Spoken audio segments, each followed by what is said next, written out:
What do you think happened? Somebody shot him. Life is all about choices. Be able to look somebody in the eye every day and know, I'm going to kill you.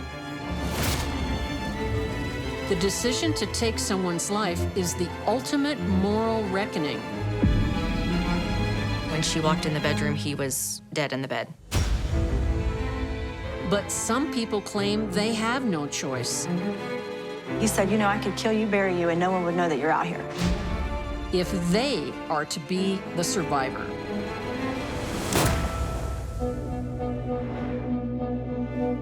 As a former FBI profiler, I'm often asked, can you spot a killer?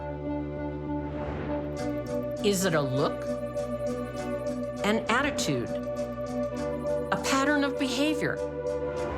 After 40 years' experience, I can say it's complicated. But there's one thing I know. There is a deadly type.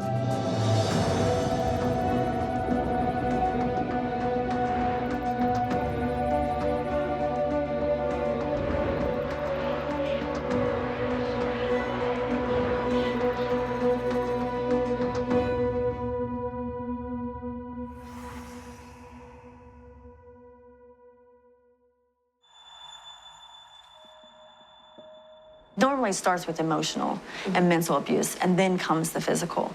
So if you see that, then that's when you need to get out.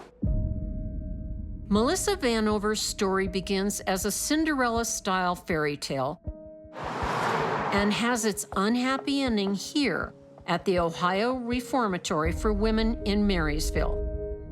In 2012, I sat down with Melissa to find out where it all went wrong.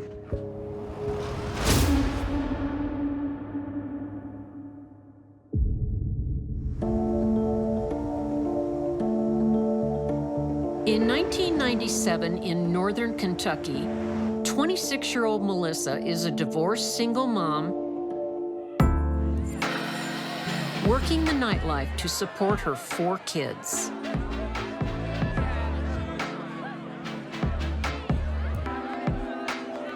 First, I worked at a restaurant. I wasn't making enough money, so I did become a dancer. Exotic dancer? Yes, I did. AKA stripper? Yes.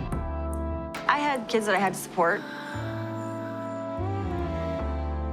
Then one day, a handsome prince comes to Melissa's rescue. 48-year-old jeweler, Michael Neiman. He was a very good-looking guy, very charming. Finally, I agreed to go out to dinner with him. He spoiled me right away. You could tell that he was a very rich man. Melissa soon realizes Michael is selling more than jewelry. He's one of the biggest drug dealers in the city. He was a very intimidating guy. He always carried a gun. And when I was out with him, he always made me carry a gun because I wore a lot of jewelry and we had a lot of money with us all the time. Did you know he was a criminal? Not at first. Not at first, I did not. Intimidating, hands you a gun, involved in criminal activity. So many signs, red flags, but Melissa doesn't see them or doesn't care. The fairy tale does not last long. Michael has so many guns in the house, Melissa sends her kids to live with their father. And her handsome prince quickly turns into a toad. His whole demeanor changed. How? When he was abusive. He would be abusive to... Towards me.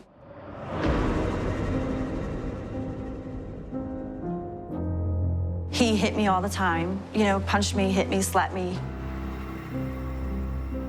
He'd shoot off the gun. There was 48 bullet holes in the walls of the house.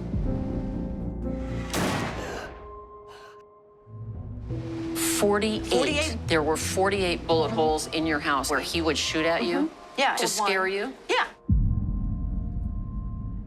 So, you're now living with a monster. He owned 200 acres in Arizona, which we went there all the time. And he said, you know, I could kill you, bury you, and no one would know that you're out here. Why didn't you go to the police? I was very paranoid to talk to anybody. He's always told me that he's had law enforcement on his payroll, so I didn't know if I did call someone, I might have been calling his friend. And then after he would, bust my lip or, shoot at me the next day or something, he would always take me shopping or give me a diamond ring or... So he would be contrite and try to make up for it. I love you, I hate you, I love you, I hate you. It's a classic cycle of violence and abuse. Abuse victims often think they can turn things around, that the next time will be different. But that never happens. That's dreamland. If you're in a relationship that's anything like Melissa's, pack your bags and get out. The life you save may be your own. Melissa has given up her kids to satisfy her abusive partner, but he still uses her children as a weapon against her. I was crying because I wanted to see my kids, and he didn't want me to see the kids. And that's when he proceeded to tell me that he had paid someone $1,000 to kill each of them. He threatened to kill your children. Yeah. So we argue, and I was like, what if someone did this to your child? And there was a fight.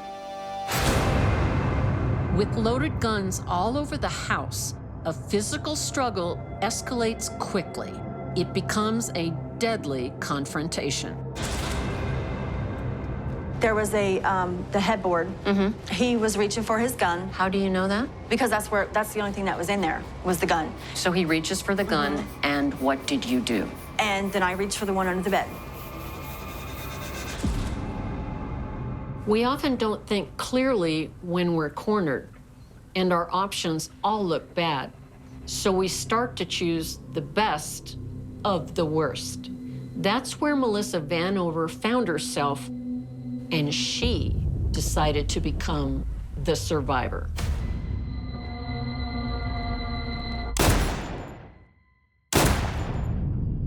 You shot him twice while he was turned around. You believed he was going for the gun. Oh, I know he was. But ballistic evidence will later cast doubt on Melissa's story. Police maintain Michael Neiman was shot in the back from close range while he slept.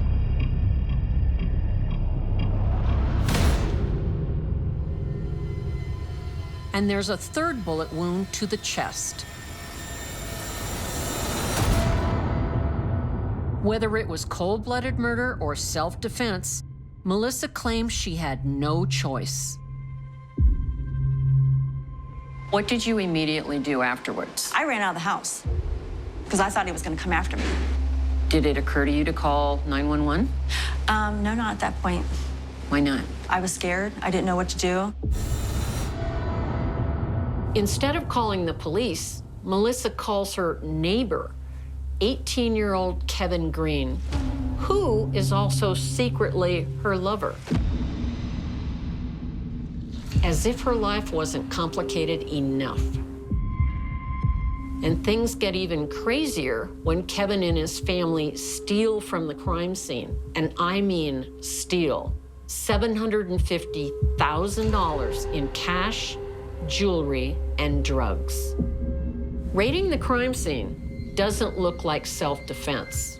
It looks like greed. And that's what the court is told, that Melissa killed her lover and conspired with the Green family to share the spoils. As a result, she is serving 28 years to life for aggravated murder and theft. But Melissa maintains she did what she had to do to survive. How do you feel now? I mean, I'm very remorseful, and I've learned a lot from that. What have you learned? Well, I would not put myself in that position again. I know all the signs of a dysfunctional, unhealthy relationship. I'm getting a little emotional, sorry. If it starts with that, it's not going to end. It'll continue to be the physical abuse. And it's not worth it because you will end up here. It's all about making choices, and that's good advice from someone who's made very bad ones. In the case of David Odell, this poor man didn't get a chance to make a choice. David Odell was the kind of guy that would give you the shirt off his back. He worked 10 to 12 hours a day for Joe Myers, and he became a real asset for them. In Wayland, New York in 2008, David and Joe Myers are friends and colleagues. Then along comes 28-year-old Irene Myers, Joe's new wife. Irene Myers seems to be a very goal-driven person, and her goal was to get out of the Philippines, and Joe Myers was her vehicle to make that happen. Joe certainly wasn't really a prize catch, but apparently he was enough to get her out of the Philippines and bring her to the United States, the opportunity she wanted.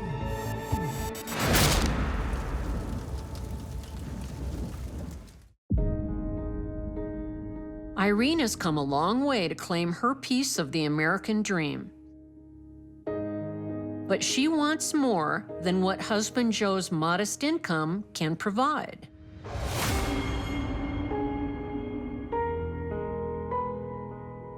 She wanted to build Joe's business. They wanted to have more money coming in. And she wanted to build a home for her children to bring them over from the Philippines.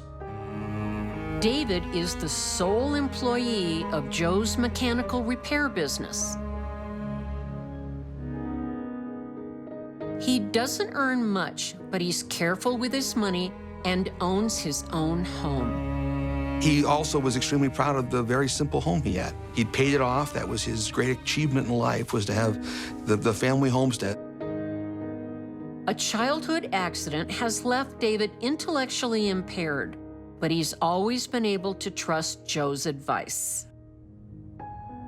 But with Irene in the picture, Joe starts to see his old friend as something else, an asset they can cash in. Joe just dumps him for his new wife.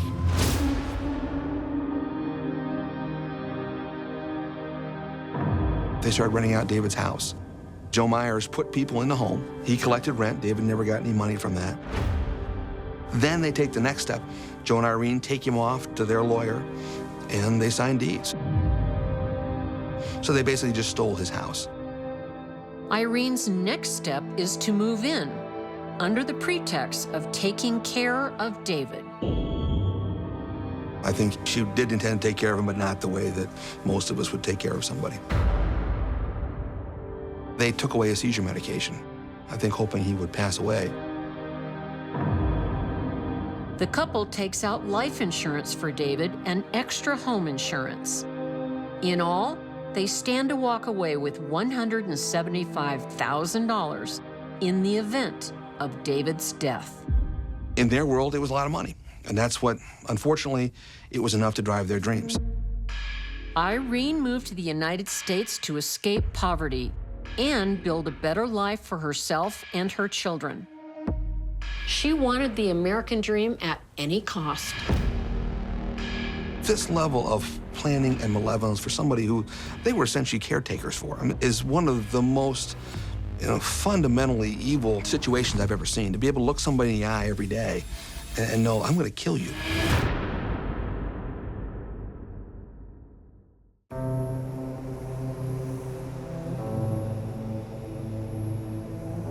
Wayland, New York, Valentine's Day, 2016. While David is napping, his caregivers bash him unconscious and set his house on fire.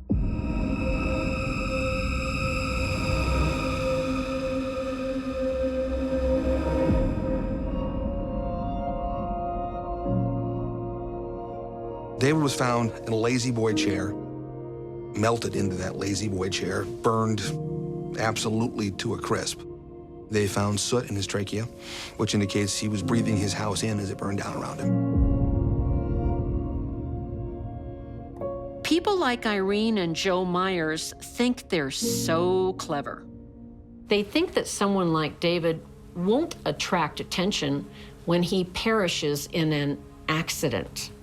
Boy, were they wrong. Joe's own surveillance system captures him and Irene preparing to incinerate David's beloved house, with him inside. Essentially had a movie of everything they did that night to show the jury down the road. Joe Myers is convicted of first-degree murder, arson, and criminal conspiracy. His sentence, 23 years to life.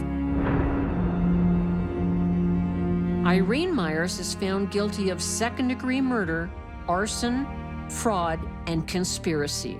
She, too, is serving 23 years to life. This wasn't a snap judgment, I'm mad at you, I'm gonna kill you. This wasn't a crime of passion. This was a cold, calculated financial decision. When Joe met Irene, he allowed her to corrupt him, and she did. I think had they never met, David would be alive today. Is Irene a survivor? Yes, like a great white shark is a survivor. The will to survive is one of our strongest instincts, but only a certain type is prepared to sacrifice their loved ones for their own self-preservation. Like the case of Joyce Sturdivan. I always felt that Joyce loved Joe, that they had a good relationship. I never saw them argue any time that we were ever together. Rhonda Rostakis remembers her in-laws Big Joe Sturdivan, a stock car racer, and his wife Joyce as a happy couple living in Waco, Texas. Joe Sturdivan owned a transmission business. Joe was very outgoing, outspoken. He was very truthful and told you how it was. Joyce ran the office and handled all the money. After suffering a heart attack in 2007, Big Joe retires, handing the reins to Joyce and son Joe Jr. That's when the trouble begins.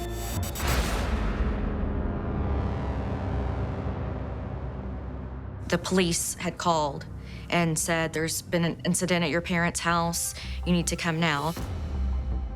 Joyce told us that someone had broken in the house and hit her on the head and knocked her out in the hallway.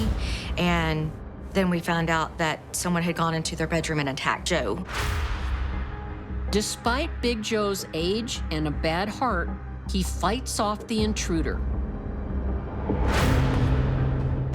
But Joyce is behaving strangely. Joyce seemed more worried about telling the people about the bump on her head.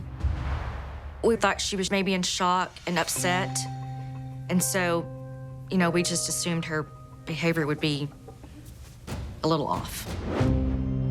If Joyce seems confused, it's not because of a concussion.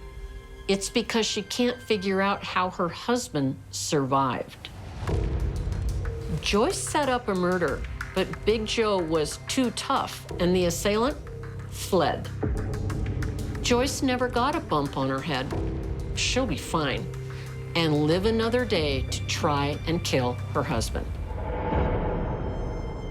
Joyce has her reasons for wanting her husband out of the way. Not only is the family business going under, Joyce has been cooking the books. We found out later on that she had not paid the taxes in quite a few years on the business, and I believe that was over $140,000 worth of taxes that was due. So she was basically embezzling their own money. Between her embezzlement, a business facing bankruptcy, and an unpaid tax bill coming due, the walls are closing in on Joyce. She decides her only escape is to cash in her husband. Big Joe has life insurance policies totaling nearly $100,000. But he and his family never even consider the first attack might have been an inside job. Little do they know, Joyce is already planning her second attempt. She was completely normal at work, at home, on the weekends. There was never a hint of us having a notion that she might be trying to kill him. She was good at being two-faced. On October 8th, 2008, Joyce takes matters into her own hands, making sure to protect her hair and clothing from any residual evidence.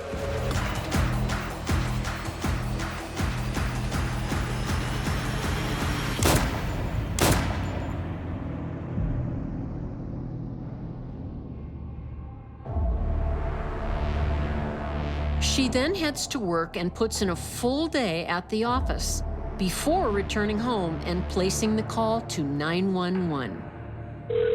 What is the address of your emergency? I need an ambulance. Okay, what's the problem there, ma'am? My husband is laying in a pool of blood. Okay. Do you know, like, if he fell or what happened? It's like somebody's hit in here. Joyce told us that when she walked in the bedroom, he was dead in the bed. In her statement to police, Joyce gives nothing away. I went over to him and shook him by his feet. And then what happened? He didn't wake up, and I was hollering at him. I thought he was having a heart attack, another one, and this one he wasn't coming out of. And she said she called 911 and tried to do CPR, and he wouldn't wake up. Is he laying face down or face up? Face down. Can you roll him over to see if he's breathing? He told me to turn him over. What happened? When I turned him over, that's when I seen the blood. Oh, God, he's cold. He's cold? Oh, God, it's full of blood. Many killers would be stunned back into reality after one attempt failed. Not Joyce. She kept at it. I think it was desperation.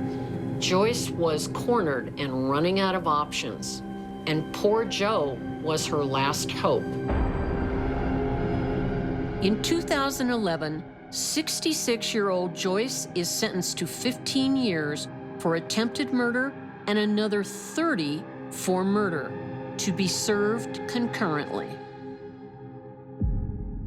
I was completely shocked and disappointed and hurt that she did that. She took my father-in-law, and I lost my mother-in-law. She ruined our lives.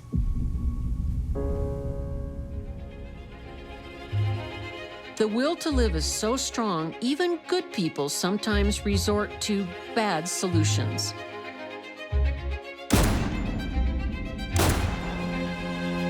But the true survivors will go much further and sacrifice anyone, even those they love, to save themselves. You never want them to get the upper hand, because you will become the victim and they will be the survivor.